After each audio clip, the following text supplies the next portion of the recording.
Bienvenidos a su canal de YouTube Español en Casa. El día de hoy vamos a hacer el análisis métrico, vamos a encontrar la rima y las figuras literarias del poema Lo Fatal de Rubén Darío. A la hora de realizar el análisis métrico es importante recordar que cuando la última palabra del verso termina en aguda se le suma una, si termina en grave queda igual y si termina en esdrújula se le restará una. Probablemente ustedes se están preguntando por qué razón existen estas licencias poéticas y les voy a contar que es porque la poesía nació de manera oral y no de manera escrita. Quiere decir que inicialmente los poetas, a la hora de encontrar la métrica de sus poemas, como no lo tenían escrito y no se sabían las reglas de la división silábica, lo hacían al oído. Y después, cuando la poesía comenzó a escribirse en textos, se decidió que los poetas debían mantener estas licencias indefinidamente. Lo otro importante también que debemos considerar es que existen dos tipos de rima, la rima asonante y la rima consonante. La rima consonante, como indica su nombre, es aquella rima donde riman los sonidos consonánticos y vocálicos al final de la última palabra del verso con otra palabra de otro verso. Pero también existe una rima asonante donde solamente riman las vocales al final de las palabras. Lo vamos a ver aquí cuando hagamos el análisis de la métrica y de la rima. La otra cosa importante es que existen muchas figuras literarias en poesía. Las más importantes probablemente son la metáfora, la comparación, la hipérbole, el epíteto, la anáfora, el hipérbaton. Existen una gran cantidad de figuras literarias. Si ustedes se van abajo en este video van a encontrar el link de un tutorial con las principales figuras literarias en español. Pero bueno, comencemos. Primero es importante leer todo el poema para tratar de entender la intención del autor. Vamos a leerlo juntos. Dichoso el árbol que es apenas sensitivo, y más la piedra dura, porque esa ya no siente, pues no hay dolor más grande que el dolor de ser vivo, ni mayor pesadumbre que la vida consciente. Ser y no saber nada, y ser sin rumbo cierto, y el temor de haber sido, y un futuro terror, y el espanto seguro de estar mañana muerto, y sufrir por la vida y por la sombra y por lo que no conocemos y apenas sospechamos, y la carne que tienta con sus frescos racimos, y la tumba que aguarda con sus fúnebres ramos, y no saber a dónde vamos ni de dónde venimos. Una vez que hemos leído todo el poema, ya nos podemos dar una idea de la intención del autor y vamos a proceder entonces a hacer el análisis de la métrica. Ok, entonces comencemos. 1, 2. Hay una regla en poesía que se llama sinalefa y esta dice que cuando la última palabra de un verso termine en vocal y la siguiente comience en vocal, esto formará una sola sílaba métrica. Entonces, esta es una sola sílaba métrica. Árbol. Aquí tenemos lo mismo. Termina en vocal la palabra, inicia en vocal la siguiente, hacemos sinalefa. Apenas sensitivo. Vamos a contar. 1, 2, 3, 4, 5, 6, 7, 8, 9, 10, 11, 12 y 13. Y como la palabra es grave, queda igual. O sea, no se le suma nada, no se le resta nada. Vamos a la siguiente. Y más la piedra dura, porque esa, aquí hay una sinalefa, ya no siente. Vamos a contar. 1, 2, 3, 4, 5, 6, 7, 8, 9, 10, 11, 12, 13 y 14. Vamos a la siguiente. Pues no. Bueno, aquí la palabra termina en vocal, pero la siguiente palabra inicia en H muda. Y como yo les explicaba que la poesía nació de manera oral, para los poetas la H no era una vocal. Es por eso que al oído, si ustedes se fijan, hay sinalefa y se les permite esta licencia poética de que por tanto esta sea una sola sílaba. Entonces, 1, 2, 3, 4, 5, 6, 7, 8, 9, 10, 11, 12, 13 y 14. Tenemos aquí 14 sílabas. La palabra no termina ni en aguda ni en esdrújula, sino que es grave y queda igual. Vamos a la siguiente.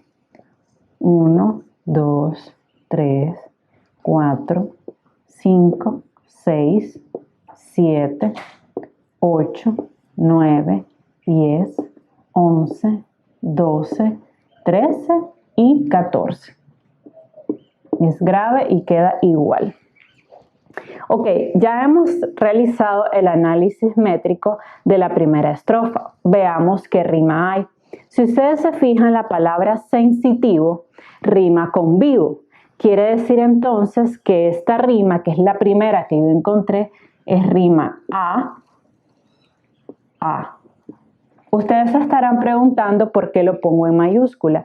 Es porque existe una regla que dice que existen versos de arte mayor y de arte menor. Los versos de arte mayor son los que tienen más de 8 sílabas y siempre van a escribirse en mayúscula, mientras que los versos de arte menor tienen 8 sílabas o menos y siempre se indicarán con minúscula.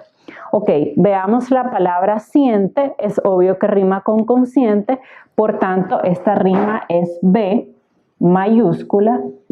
Y recuerden que a la hora de indicar la rima, ustedes van a seguir el orden de las letras del alfabeto. Es decir, la primera rima va a ser A, la segunda rima va a ser B, la tercera rima va a ser C y así sucesivamente.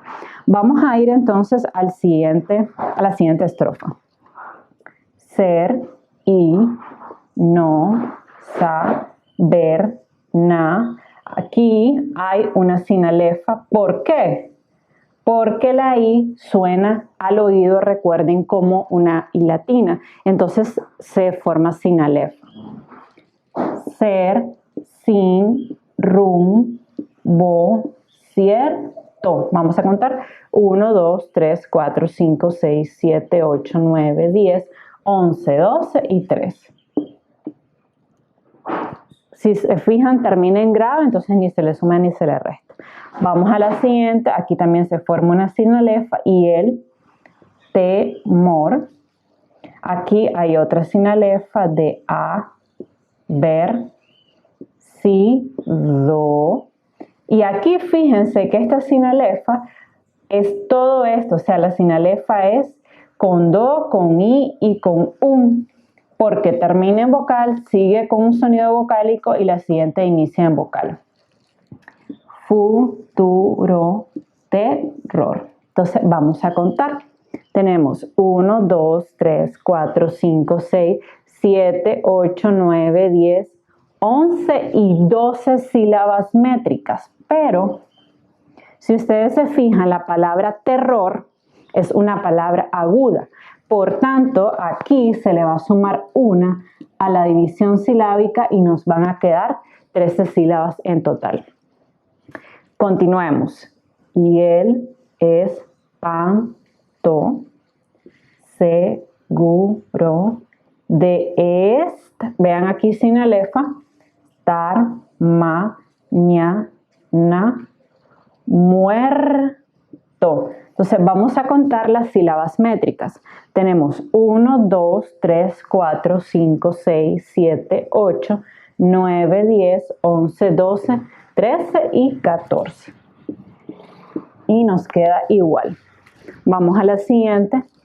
Y sufrir por la vida. Y aquí hay una sinalefa. Por la sombra, aquí hay otra sinalefa, sombra y por, vamos a contar, 1, 2, 3, 4, 5, 6, 7, 8, 9, 10, 11 y 12. Pero como por es una palabra aguda, se le va a sumar una. y nos van a quedar 13 sílabas. Ok, vamos a ver entonces la rima ahora. Tenemos la palabra cierto que rima con muerto y tenemos la palabra terror que rima con por. Entonces, como no es la misma rima, fíjense, si aquí estuviera, por ejemplo, sensitivo y aquí hubiera otra rima terminada en ivo, nosotros seguiríamos la numeración seguiríamos colocando la letra mayúscula A, pero como ya es una nueva rima, entonces la siguiente es C, que es lo que yo les explicaba. Entonces, cierto rima con muerto, tienen rima tipo C, y terror rima con por, una rima consonante, igual es una rima nueva, entonces esta es D y esta es D. Ok, vamos entonces a la siguiente estrofa. Lo que no conocemos y sin alefa, apenas sospechamos. Vamos a contar 1, 2, 3, 4, 5, 6, 7, 8, 9, 10, 11, 12, 13 y 14. Entonces hay 14. Es grave, no pasa nada. Vamos a la siguiente. Y la carne que tienta con sus frescos racimos. Vamos a contar. 1, 2, 3, 4, 5, 6, 7, 8, 9, 10, 11, 12, 13 y 14. Como es grave, queda igual. Vamos a la siguiente. Y la tumba que ha, sin alefa, guarda con sus fúnebres ramos. Tenemos 1, 2, 3, 4, 5, 6, 7, 8, 9, 10, 11, 12, 13 y 14. Porque es grave. Y les decía que cuando es grave no pasa nada. Si nos fijamos aquí, la palabra sospechamos rima con ramos. Entonces esa sería la siguiente rima que hemos encontrado. Como ya llevamos A, B, C, D, ahora viene la E. Entonces E aquí y con ramos E. Y tenemos la palabra racimos, que si ustedes se fijan, va a rimar con el siguiente verso que tenemos aquí en venimos, y sospechamos va a rimar con vamos. Entonces tengamos eso presente porque cuando encontremos la sílaba métrica vamos a saber si es mayúscula o si es minúscula. Fíjense como yo no lo puse porque yo no sé si estos son versos de arte mayor o versos de arte menor. Entonces vamos a saberlo ya. Y no saber a dónde vamos. 1, 2, 3, 4, 5, 6, 7, 8 y 9. Tenemos 9 en total. Y aquí tenemos ni, de, dónde venimos. Tenemos 1, 2, 3, 4, 5, 6 y 7. Entonces, vamos, rima con sospechamos, es rima tipo E mayúscula, pero venimos, rima con racimos, por tanto, aquí sería F mayúscula y aquí sería F minúscula. Ojo con esto, que es probablemente el principal error que tienen las personas que están iniciando en el análisis métrico, que no identifican, no diferencian que al ser un verso de arte menor, tiene que ir con F minúscula. Ok, ahora vamos al siguiente paso. Encontremos las figuras literarias que utiliza el autor. Aquí donde dice, dichoso el árbol que es apenas sensitivo, Es obvio que hay una personificación, porque no es cierto que los árboles sienten. En realidad, quienes sienten son las personas. Entonces, quiere decir que aquí hay una personificación que no es más que atribuirle cualidades humanas a algo que no lo tiene. Vamos al siguiente. Y más la piedra dura, porque esa ya no siente. También hay una personificación porque estamos tratando como si la piedra fuera una persona. Pero aquí en dura hay un epíteto.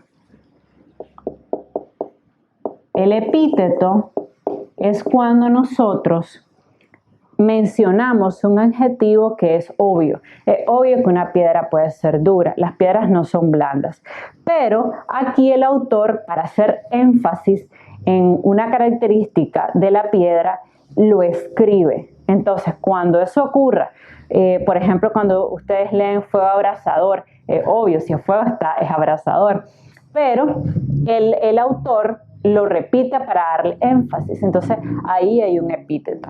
Sigamos. Pues no hay dolor más grande que el dolor de ser vivo.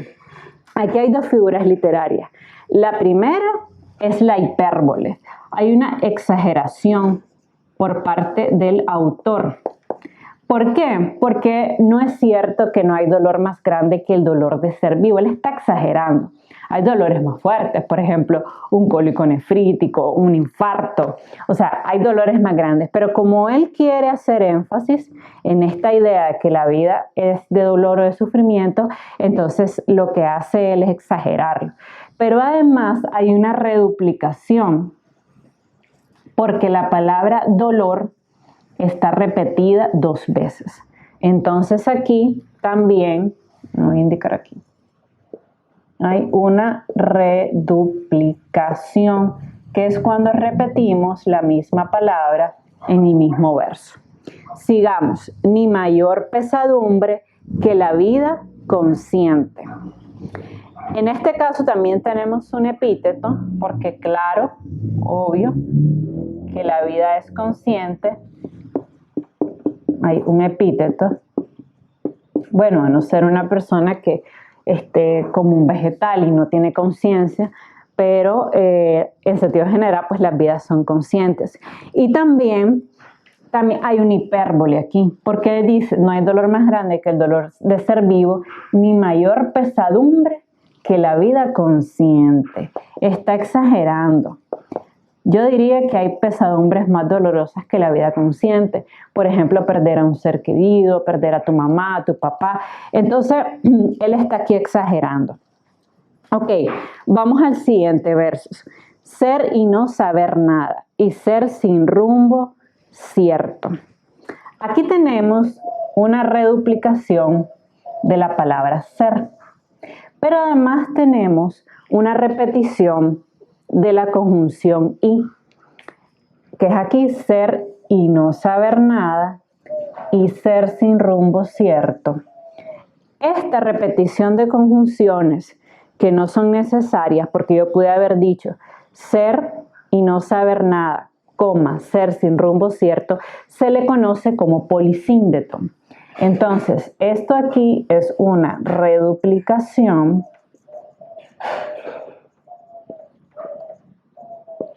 y esta repetición de y aquí es un polisíndeto.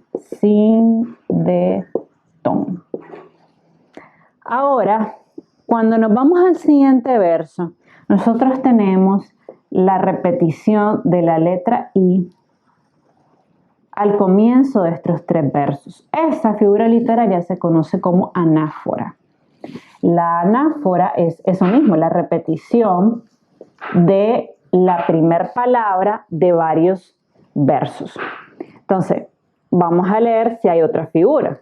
Y el temor de haber sido y un futuro terror. Sí, si hay otra figura. Aquí nosotros tenemos la repetición de 2 palabras que suenan muy parecido. Temor y terror. Ok, entonces si ustedes se fijan aquí, la palabra temor y la palabra terror se parecen mucho. O sea, temor y terror solamente tiene de diferencia una letra, que aquí es la M y que aquí es la R.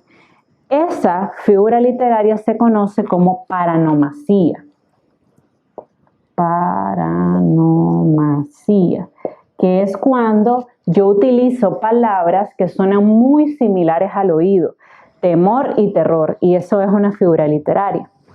Ok, sigamos. Y el espanto y el temor de haber sido y un futuro terror, y el espanto seguro de estar mañana muerto y sufrir por la vida y por la sombra y por. Ok, si ustedes se fijan aquí, y el temor de haber sido y un futuro terror, aquí tenemos y el temor de haber sido y un futuro terror.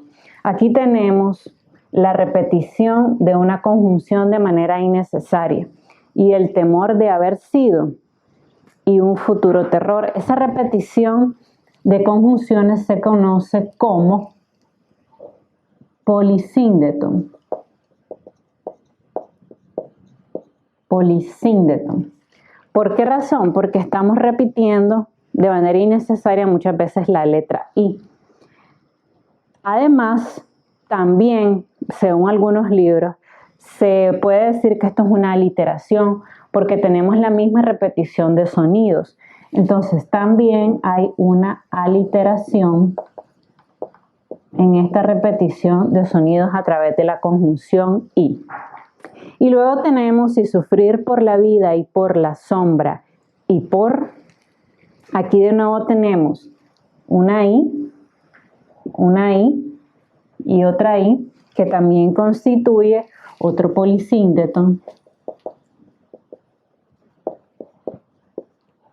Y luego tenemos la figura del encabalgamiento. El encabalgamiento es cuando un verso necesita del otro verso para tener su idea completa. Es decir, por eso se llama encabalgamiento. Se monta sobre el siguiente verso para ser comprendido. Vean aquí, y sufrir por la vida y por la sombra y por lo que no conocemos y apenas sospechamos. Entonces, esa figura se llama encabalgamiento.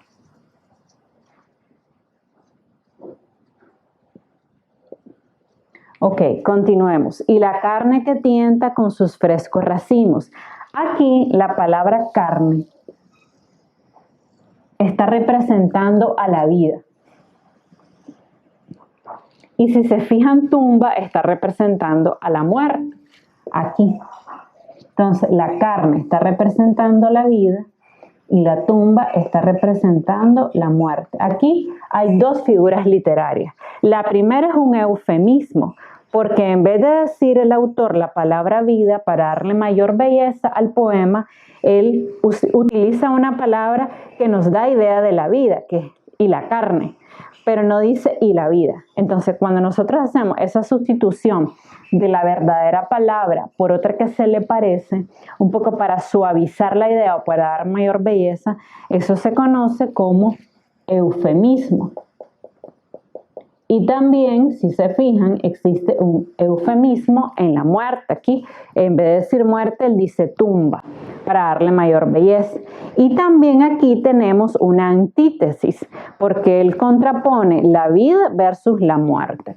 Entonces, en estos dos versos, además, hay una antítesis. Y vamos a lo siguiente, y no saber a dónde vamos, ni de dónde venimos. Qué bonito ese juego de palabras. Eso es un retruécano. Retruécano se llama. Que es precisamente cuando hacemos juego de palabras. Miren aquí. Y no saber a dónde vamos, ni de dónde venimos. Es decir, él reacomoda prácticamente las mismas palabras para hacer un juego de palabras y darle un sentido diferente. Bueno, espero que te haya quedado claro el tutorial. De todas maneras, yo estaré subiendo más tutoriales con análisis métrico, análisis de la rima y figuras literarias de otros poemas, pero si tienes alguna duda o consulta me encantaría que me escribieras y me lo hicieras saber. Regálame un like y suscríbete a mi canal. Bye.